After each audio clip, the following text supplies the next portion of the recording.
Não se preocupem, meus amigos, eu voltei! Muito bom dia, boa tarde, boa noite, seja a hora que você está acompanhando mais um vídeo no canal Henrique Eck. Enfim, de volta, enfim, de Campeonato Paulista, para debater um pouquinho aqui sobre esse Paulistão, para debater um pouquinho por aqui sobre essa decisão. Então seja bem-vindo aqui ao canal, deixando o seu like, deixando a sua participação por aqui também, seus comentários. Eu falei logo no começo do ano, não ia prometer tanto, já entreguei até demais em conteúdos por aqui e quando forem jogos primordiais, fundamentais, eu vou vir aqui falar um pouco com vocês, principalmente nos jogos que eu narro, nos jogos que eu transmito. E foi o que aconteceu ontem. Narrei pelo TikTok Sports, ao lado do Gabriel Dias, ao lado do Rafael Tavares, ao lado do Adolfo Medeiros, a grande final do Campeonato Paulista entre Palmeiras e Novo Horizontino. E como a gente ainda não tem nenhum apoio, nenhum patrocinador, a gente vai direto ao ponto. Então você que é de empresa e quiser patrocinar esse canal aqui, me ajude. Mas vamos direto ao ponto. Essa grande final, Palmeiras campeão paulista, 27º título da sua história, mantendo a hegemonia. São 7 finais nos últimos 7 anos e 5 títulos conquistados.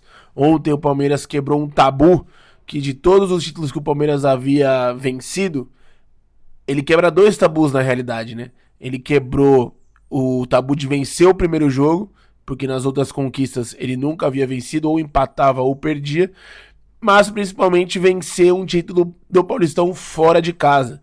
As últimas 4 conquistas do Palmeiras havia sido dentro do Allianz Parque, em jogos em que ele praticamente virou o jogo.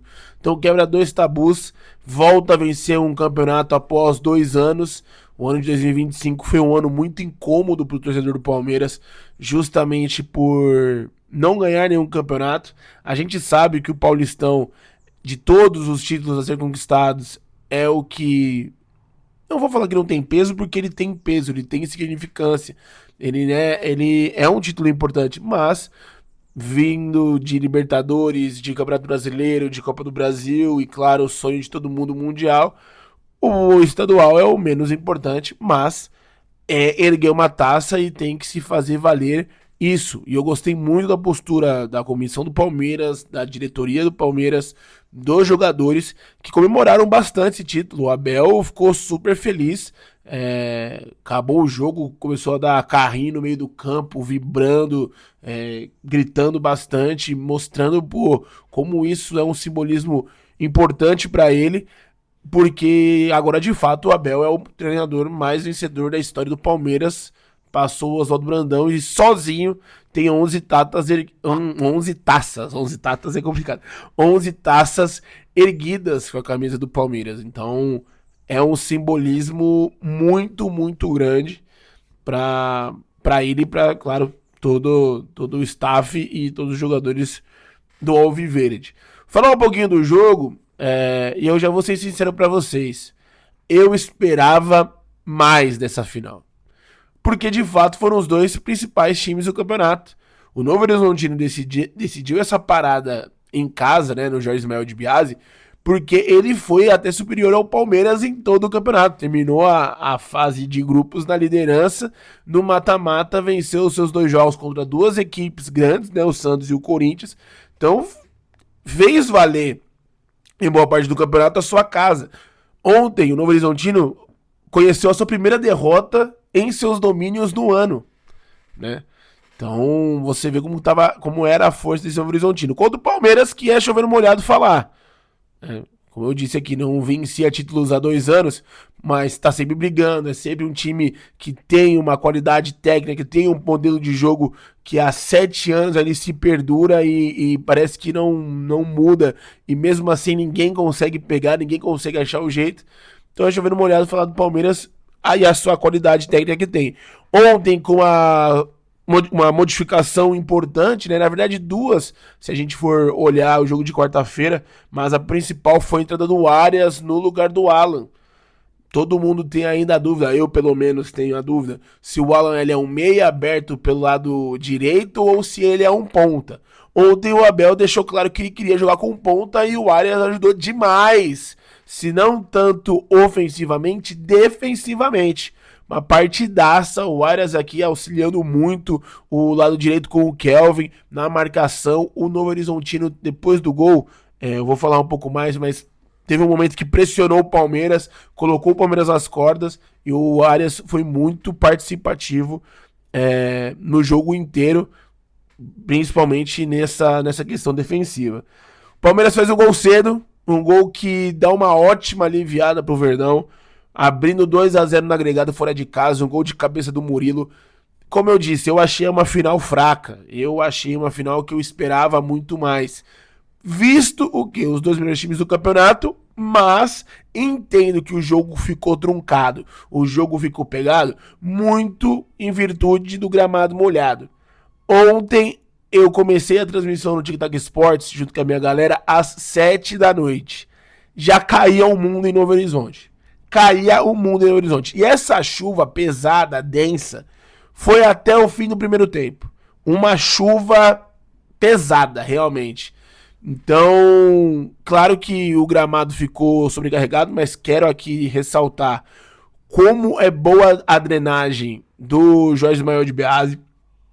Um estádio, né, claro, acanhado, estádio do interior paulista, mas a drenagem funcionou bem, porque a quantidade de chuva que caiu era pra gente ver mais postes, era pra gente ter um campo ainda mais difícil. Mesmo assim, claro, tinha muita água quando os jogadores chutavam.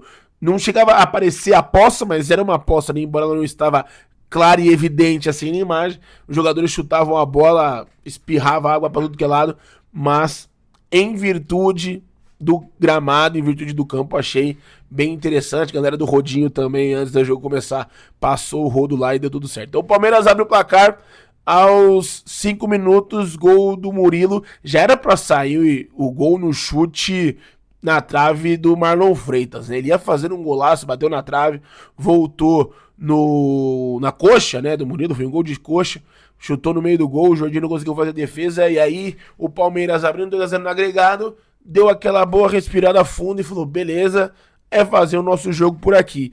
E como o Novo Horizontino também não conseguia fazer o seu jogo, muito em virtude da chuva, do gramado pesado, o jogo ficou monorrento, o jogo ficou aquele, putz, meu, tá complicado de assistir, cara, nada acontece no jogo, até que aos 23 minutos tem a pausa para hidratação, e aí eu achei o Wenderson Moreira de uma ousadia surreal. Ele entendeu e falou pra rapaziada, galera, vai todo mundo pra área e da onde a bola for, coloque a bola na área. Ele mudou o jeito do time jogar, que ainda tentava nessa primeira metade do primeiro tempo, trocar passes, ter aquele jogo de velocidade pelos lados.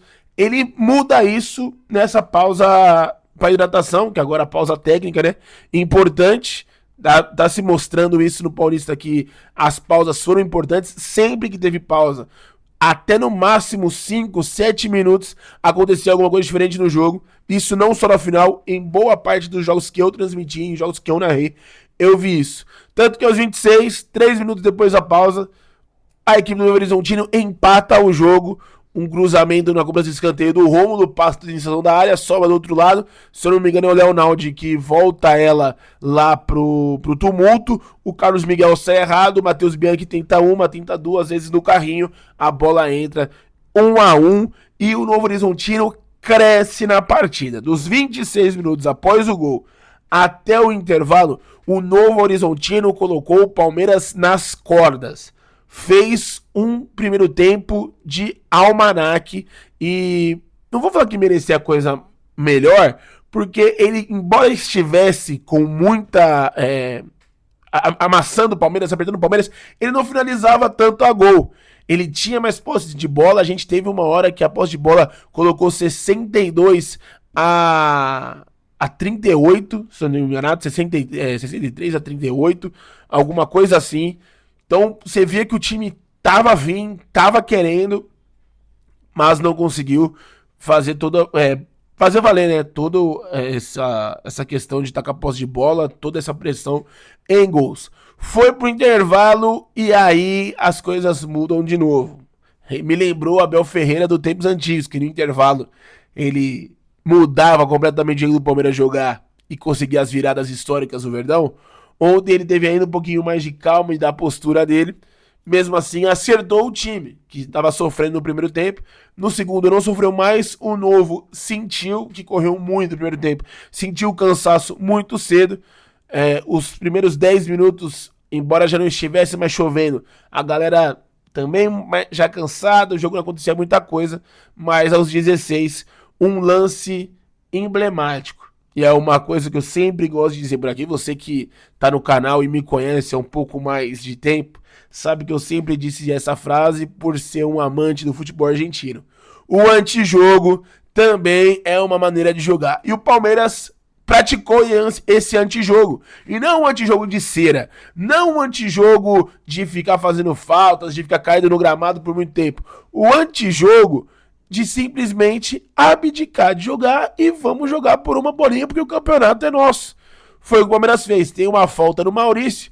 O Maurício vai ficar caindo no gramado, vai ganhando tempos preciosos. O carro maca entra. Quando o carro maca entra, o Maurício se levanta, conversa com a arbitragem, vê os jogadores do Novo Horizontino pra brigar com ele porque ele simulou lesão e tudo mais. Nesses 2 minutos de jogo parado, a equipe do Novo Horizontino se perdeu. O Palmeiras cobra rápido a falta com o Carlos Miguel no campo de ataque. O Flaco Lopes toca de cabeça, o Arias briga, o Jordi Serra do gol, dá a bola no pé do Vitor Roque, que faz o 2-1 e faz o gol do título do Palmeiras. Achei uma jogada genial, de fato. Eu não vou negar porque é algo que eu gosto do futebol. Quando ela é bem feita e quando você vê que ela não está retardando a partida por retardar, é de fato uma estratégia do jogador de cobrar rápido, de tirar a atenção do seu adversário, de ludibriar o adversário. Eu acho de fato válido isso. Então parabéns aí ao Maurício, que foi genial nisso aí, conseguiu tirar toda a atenção da zaga da equipe do Novo Horizontino pra ele. O gol do Palmeiras saiu. E depois o jogo volta a ficar um jogo sofrível, volta a ficar um jogo pesado de se assistir, volta a ficar um jogo que nada acontece. Vai ter um pouco mais de momentos assim que você fala, opa, pode mudar alguma coisa? Lá para os 40 do segundo tempo, o Novo Horizontino de novo tentando o abafa na zaga do Palmeiras. Temos que falar aqui de Rômulo, camisa 10 do Novo Horizontino. O Rômulo toda semana aí com a discussão, vai jogar ou não vai jogar, o Novo Horizontino vai pagar 1 milhão ou não vai pagar 1 milhão.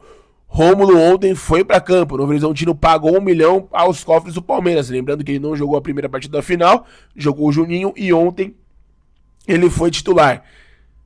Pouco apareceu.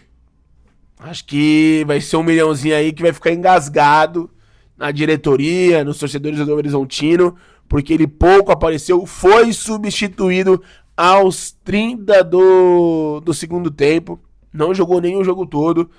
O Ederson colocou o Juninho, que é mais um atacante de beirada, tentando afogar a zaga do Palmeiras lá no campo de defesa. Então o Romulo ontem não fez valer esse 1 milhão, a expectativa dele era altíssima. Foi um dos principais jogadores do Novo Horizontino no campeonato, ao lado do Robson, que terminou a competição como artilheiro. Mas na decisão pesou a perna um pouco para ele. Não foi bem, embora ele bate o escanteio que começa a jogada do primeiro e único gol do Novo Horizontino. Dito isso, feito o vídeo. Mais uma vez, dando parabéns ao Palmeiras, campeão do Campeonato Paulista de 2026. Como eu disse no começo do vídeo, é um título que tem que ser sim celebrado, tem que ser sim comemorado. É um formato diferente esse ano. O Palmeiras não menosprezou o Paulistão em nenhum momento. É bom a gente deixar isso claro. Embora no começo do campeonato tenha feito muitas mesclas de escalação, até tomou uma goleada para o Novo Horizontino na primeira fase por estar jogando com o seu time praticamente sub-20 naquela altura do campeonato, mas em nenhum momento menosprezou. Teve um Paulistão linear, né, mesmo tendo apenas 8 rodadas e 3 clássicos, o Palmeiras conseguiu vencer os 3 clássicos. Então ele teve uma postura e teve um jeito de fazer o elenco rodar que não cansasse tanto os seus jogadores, que desse oportunidade para todo mundo. E eu acho que todos os times grandes têm que olhar e ver o que o Palmeiras fez nesse Paulistão para se repetir. Claro que o Palmeiras vive uma outra realidade, tem mais elenco, é o time mais forte de São Paulo nesse momento, não só por conta do título, mas conseguiu mostrar como que deve ser feito essa transição numa temporada que começou mais cedo, que teria jogos importantes no meio com o Campeonato Brasileiro.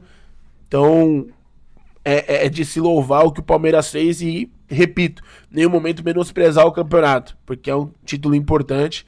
Não estou falando que os outros grandes, Corinthians, Palmeiras e São Paulo, menosprezaram o campeonato, mas estavam em outra situação. São Paulo brigando para não cair no começo do ano, o Corinthians que tinha outras prioridades do campeonato, o Santos que vive um momento difícil, tava sem Neymar, Gabigol começou, depois saiu, que são as suas duas principais peças. Eu sei que cada time tem uma realidade, mas fica de lição o que o Palmeiras demonstrou em todos esses 12 jogos. O campeonato começou no dia 11 de janeiro, já acabando agora no dia 8 de março. Foram apenas 2 meses de competição no total, né? Então, é de se louvar tudo o que foi feito. De fato, o ano começa agora. Dizem que o ano começa após o carnaval já foi. Pro futebol, sempre, na minha opinião, foi após o estadual. Como esse ano começou o brasileiro junto, agora dá pra gravar que o ano tá de fato começando, focado apenas em Campeonato Brasileiro. Claro que ainda tem o sorteio da Sul-Americana e da Copa Libertadores, que são os principais torneios da temporada. Mas o ano começa com o fim do Paulistão e agora a gente vai direto com pausas para a data FIFA, com tudo, e focado em apenas os campeonatos principais, os campeonatos importantes. Feito o vídeo de hoje, mais uma vez mandando um abraço a todo mundo que me acompanha por aqui. Estou de volta, não prometo nada. Vai amanhã ter vídeo? Não sei, pode ser que sim. Quarta-feira vai ter vídeo? Não sei, pode ser que sim. Quinta-feira eu posso garantir porque eu vou narrar um jogo. E vou fazer um vídeo diferente aqui, tá? Vídeo um tanto quanto alternativo, vamos ver. Eu quero trazer não só essa análise de jogo grande, mas Série A2, Copa do Brasil nessas primeiras fases, futebol feminino. Narrei sábado, ontem eu não consegui fazer jogo, eu tava focado na final. Mas narrei sábado o amistoso, né, que o Brasil acabou perdendo pro México pelo placar de 1-0. O narrei poderia trazer uns detalhes desse jogo pra você também. Então, esse canal aqui vai ficar meio maluco, mas sem prometer nada, entregando algumas coisas pra vocês, tá bom? Deixe seu like, deixe seu comentário, deixe sua participação por aqui e até a próxima. Valeu!